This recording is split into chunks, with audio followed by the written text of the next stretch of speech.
प्रेग्नन्सीच्या 3ऱ्या महिन्यामध्ये तुमच्या बाळामध्ये काय बदल होतात, बाळ कसं वाढतं, नंतर तुमच्या शरीरामध्ये काय काय बदल होत असतात, तुम्ही स्वतःची काय काळजी घ्यायला पाहिजे, डॉक्टर तुम्हाला काय काय मेडिसिन देऊ शकतात, कुठल्या तपासण्या करणं तुम्ही आवश्यक आहे, तुम्ही कुठल्या एक्सरसाइज करू शकता, आता बाळाच्या कुठल्या हालचाली किंवा कुठल्या ऍक्टिव्हिटी 3ऱ्या महिन्यामध्ये सुरू होतात. प्रेग्नन्सीच्या 1ल्या-2ऱ्या महिन्यामध्येच डॉक्टरांकडे जाऊन हा त्रास जर तुम्हाला असेल तर तुम्ही त्याच्यावरची योग्य मेडिसिन किंवा त्याच्यावरच्या काही उपाय तुम्ही सुरू केले तर तुम्ही 3ऱ्या महिन्यातून सहज पार होऊ शकता.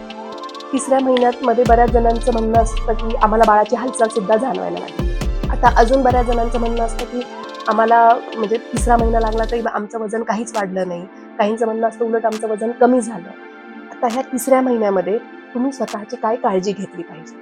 हा जो महिना आहे हा ऑर्गॅनोजेनेसिसचा महिना असतो, म्हणजे बाळाचे अवयव या महिन्यामध्ये डेव्हलप होणं सुरू होतं आणि त्यामुळे जर तुम्ही काही केमिकल्स किंवा कशाशी तुमचा संबंध आला तर त्याचा डायरेक्टली परिणाम हा बाळावरती होऊ शकतो. कारण काही चुकीच्या गोळ्या औषधं जर तुम्ही या दिवसांमध्ये घेतली तर त्याच्यामुळे बाळाला काही व्यंग येण्याची सुद्धा शक्यता असते. डॉक्टर तुम्हाला काय मेडिसिन या महिन्यामध्ये घ्यायला सांगू शकतात, कुठल्या तपासण्या तुम्हाला डॉक्टर या महिन्यांमध्ये सांगू शकतात किंवा तपासण्या अपेक्षित आहेत.